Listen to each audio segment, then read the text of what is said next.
बिस्मिल्लाहिर्रहमानिर्रहीम। अस्सलाम वालेकुम स्टूडेंट्स। बेटा आज का जो हमारा लेक्चर है वो है लेक्चर नंबर 5। तो सबसे पहले बेटा इस लेक्चर में हम बात करते हैं लेंस मेकर फार्मूले की। तो बेटा लेंस मेकर फार्मूला एक ऐसा फार्मूला है जो हमें किसी भी कोई भी हमारे पास अगर कन्वेक्स लेंस है या कनकेव लेंस है, कोई भी अगर लेंस है तो उस लेंस की फोकल लेंथ फाइंड करने में ये हमें हेल्प करेगा। अच्छा, सेकेंडली ये भी हम साथ साथ देखते चलें कि जो लेंस फोकल लेंथ होती है लेंस की, वो किन फैक्टर्स पे डिपेंड करती है।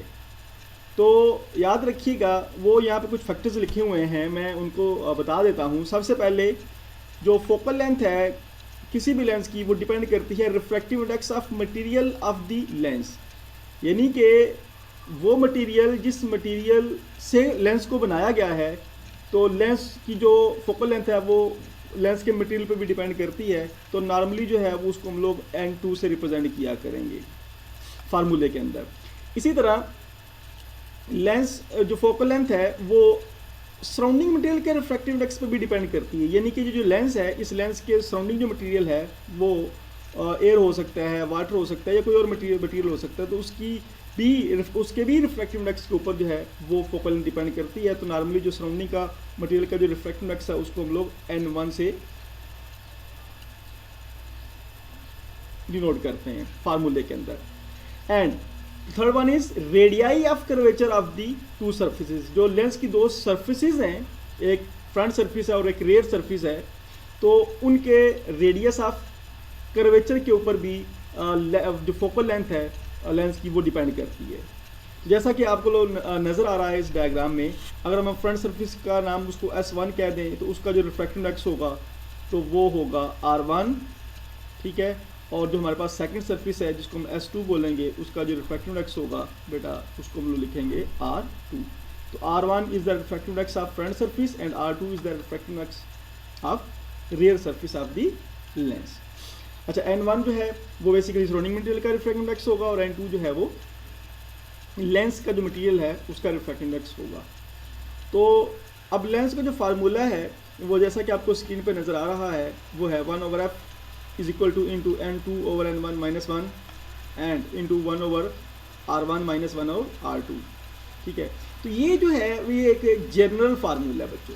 तो ये जनरल फार्मूला है कि लेंस के अराउंड कोई भी मटेरियल है उसका रिफ्रैक्टिव इंडेक्स N1 लेंगे और लेंस का रिफ्रैक्टिव इंडेक्स N2 होगा, और R1 और R2 इसी तरह जो रेडियस ऑफ कर्वेचर है वो हम लोग फार्मूले पुट करेंगे। इस तरह से हमारे पास क्या आ जाएगा बेटा, फार्मूला आ जाएगा। तो जनरली ये फार्मूला जो है ये एप्लीकेबल है हर किस्म की जो है वो सिचुएशन के अंदर।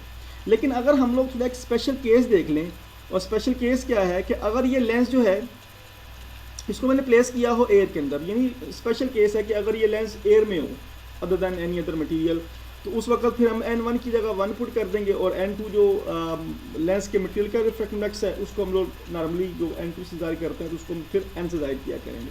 तो इसी तरह ये जो फार्मूला है इसका जो स्पेसिफिक फॉर्म बनेगी जब हम एयर के अंदर बात करेंगे तो वो बनेगी बेटा 1/f is equal to N-1 into 1/R1 - 1/R2। तो ये बेसिकली स्पेसिफिक फार्मूला है, और एक जनरल फार्मूला है जो ऊपर लिखा हुआ है, और जो उसके बाद एक स्पेसिफिक फार्मूला है, तो ये स्पेसिफिक है। तो ये स्पेसिफिक किसके केस में है, ये स्पेसिफिकली एयर के केस में है। तो एयर के केस में जो है वो आप जो है वो सेकंड फार्मूला यूज़ कर सकते हैं। तो बेसिकली ये हमारे पास लेंस मेकर फार्मूला है जिससे हम लोग किसी भी लेंस की फोकल लेंथ फाइंड कर सकते हैं। नेक्स्ट बेटा हमारे पास है जी मैग्नीफिकेशन। तो मैग्नीफिकेशन क्या है, सबसे पहले हम इसकी बात करते हैं।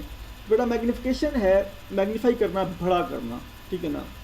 तो जैसा कि जब हम लोग किसी ऑब्जेक्ट को, जब हम लोग किसी भी मैग्नीफाइंग सिस्टम से हम लोग ऑब्जर्व करेंगे, देखेंगे, ठीक है ना, तो क्या होगा कि उस ऑब्जेक्ट का जो साइज़ है, जो उस ऑब्जेक्ट का जो ओरिजिनल साइज़ है, तो वो ऑब्जेक्ट अपने ओरिजिनल साइज़ से बड़े साइज़ का नज़र आएगा, यानी उसके जो साइज़ के अंदर इंक्रीमेंट आएगा, इंक्रीज़ आएगा, जिसको हम लोग मैग्नीफिकेशन कहेंगे। साइज़ का बढ़ जाना किसी ऑब्जेक्ट का, ठीक है, जब हम उसको किसी मैग्नीफाइंग सिस्टम से देखते हैं तो इस अमल को हम बेटा कहते हैं मैग्नीफिकेशन।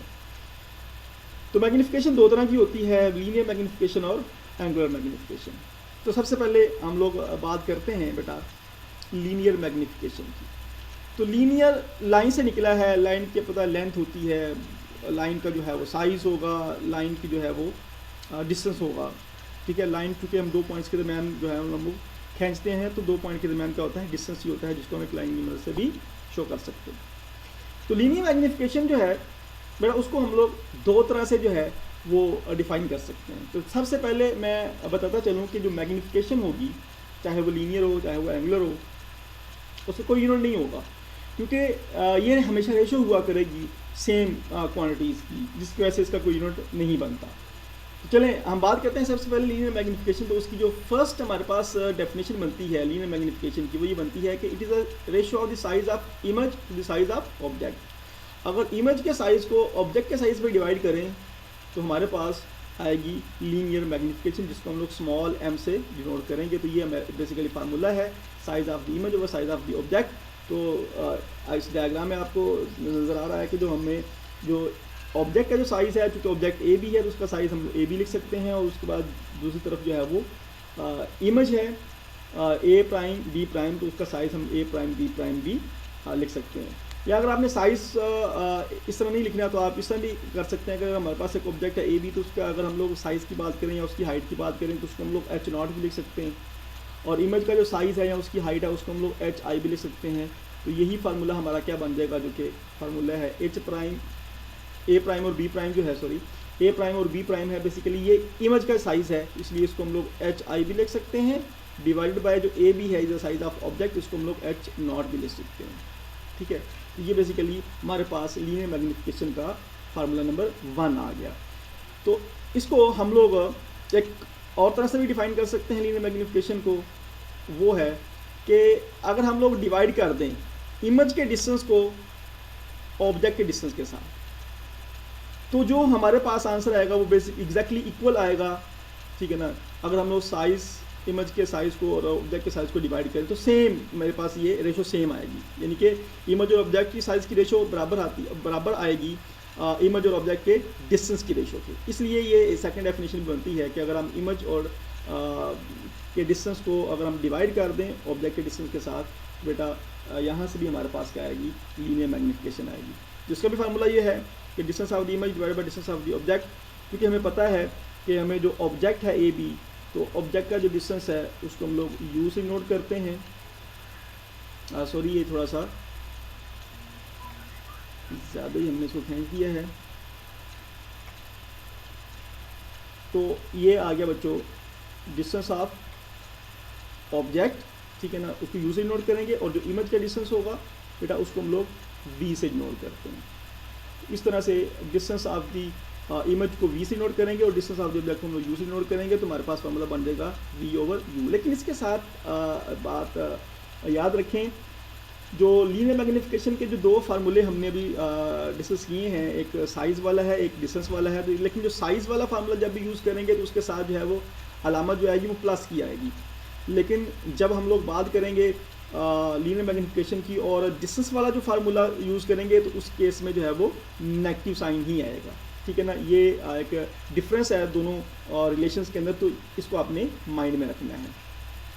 इसके बाद हमारे पास एक नोट है, नोट बड़ा इंपॉर्टेंट है जी।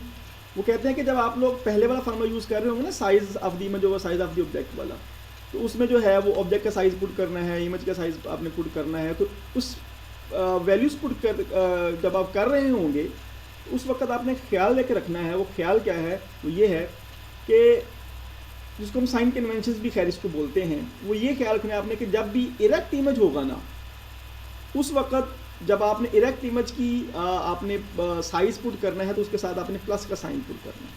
लेकिन अगर इन्वर्टेड इमेज बन रहा होगा तो इन्वर्टेड इमेज के केस के अंदर आप जब भी साइज़ जो है वो इमेज का पुट करना है, तो उस केस में आप जो है वो नेगेटिव साइन पुट करोगे, उसके साथ नेगेटिव साइन जो है वो मेंशन करोगे। तो इस तरह से फिर आपका जो है ये दोनों जो रेशियोज़ हैं ना, डिस्टेंस वाली और साइज़ वाली, ये फिर इक्वल आएंगे अगर इस बात का आपने ख्याल रखा तो। बेसिकली ये साइन कन्वेंशन भी है कि while using the relations size of image over size of object, तो आपने इस नोट का भी बड़ा ध्यान से रखना है, इसका भी और ख्याल रखना है कि जब इमेज अगर इरेक्ट होगा तो आपने प्लस साइन यूज़ करना है, और अगर इन्वर्टेड इमेज होगा तो आपने नेगेटिव साइन यूज़ करना है। तो अगर आप इस केस में देखें, जो हमारे पास डायग्राम है, इस केस में देखें तो जो इमेज है बच्चों वो इन्वर्टेड है, ठीक है ना। इस केस में अगर हम लोग इसका कोई भी साइज़ होगा तो जब इस फार्मूले को यूज़ करेंगे बेटा उसमें हम लोग नेगेटिव साइन जो है वो यकीनन और लाजमी तौर पर हम पुट करेंगे ताकि हमारा रिजल्ट जो है वो सेम आ जाए। तो बेसिकली ये नेगेटिव का साइन है, ये जब न्यूमेरिकल सॉल्व करते हैं ना तो उसके अंदर इसका ख्याल रखा जाता है, ठीक है जी। उसके बाद ये है हमारे पास नेक्स्ट वो है जी एंगुलर मैग्नीफिकेशन। तो एंगुलर मैग्नीफिकेशन एंगल से निकला है एंगुलर। इसमें जो इसकी डेफिनेशन बनेगी वो एंगल से बन रही है। तो इसमें जो है वो एंगल की जो है वो रेशो होगी। तो है क्या, ये इसकी डेफिनेशन क्या बनेगी, कहते हैं it is a ratio of angle subtended by the image as seen through optical instrument to the angle subtended by the object at naked eye, ठीक है। तो दो एंगल हैं, एक वो एंगल है जो इमेज बनाएगा आंख के ऊपर और दूसरा एंगल वो है जो ऑब्जेक्ट बनाएगा आंख के ऊपर। तो इसमें आए थोड़ी सी इसकी बात कर लेते हैं। तो इसमें सबसे पहले जो हमारे पास डायग्राम नंबर ए है उसमें देखें एक ऑब्जेक्ट है PO। तो उस ऑब्जेक्ट को हम लोग आंख से देख रहे हैं पॉइंट ए के ऊपर। तो इसका मतलब ये हुआ कि आंख और ऑब्जेक्ट के दरमियान कोई ऑब्जेक्ट नहीं है, कोई लेंस नहीं है, कोई माइक्रोस्कोप नहीं है, कोई टेलीस्कोप नहीं है।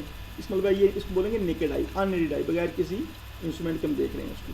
तो हमें ये डायरेक्ट ऑब्जेक्ट नज़र आ रहा है और जो ऑब्जेक्ट आंख के ऊपर एंगल बना रहा है ना उसको हम लोग अल्फा से लिखेंगे। तो अल्फा वो एंगल होगा जो ऑब्जेक्ट नेकेड आई पे बनाएगा, ठीक है। आप डायग्राम बी में आए, जो दूसरी डायग्राम है, तो डायग्राम बी के अंदर आप गौर से देखिए कि आपको ऑब्जेक्ट नज़र आ रहा है PO या OP, ठीक है ना। और एक दूसरी तरफ आपको आई भी नज़र आ रही है, दूसरी तरफ आपको क्या नज़र आ रही है, आई नज़र आ रही है, आंख नज़र आ रही है।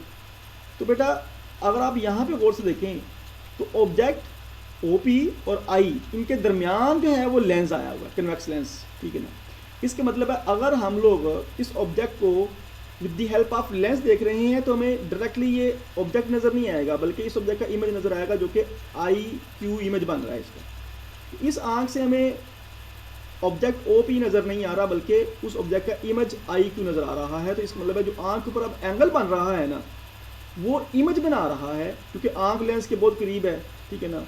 तो इसलिए जो एंगल बनेगा उसको हम लोग बीटा से नोट करेंगे। जो इमेज एंगल बनाएगा, ठीक है ना, आई के ऊपर, जब हम लोग उस लेंस के थ्रू या किसी ऑप्टिकल इंस्ट्रूमेंट्स के थ्रू देख रहे होंगे तो उस वक्त जो आंख के ऊपर एंगल बनेगा और इमेज बनाएगा उसको हम लोग बीटा से डिनोट करते हैं। तो बीटा हमेशा एंगल वो होगा जो इमेज बनाएगा और अल्फा हमेशा वो एंगल होगा जो ऑब्जेक्ट बनाएगा नेकेड आई के ऊपर।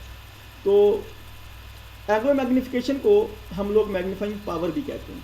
तो इसको हम लोग कैपिटल एम से नोट करेंगे और बेसिकली ये रेशो है angle subtended by the image over angle subtended by the object, तो इसलिए इसको बीटा ओवर अल्फा लिखेंगे।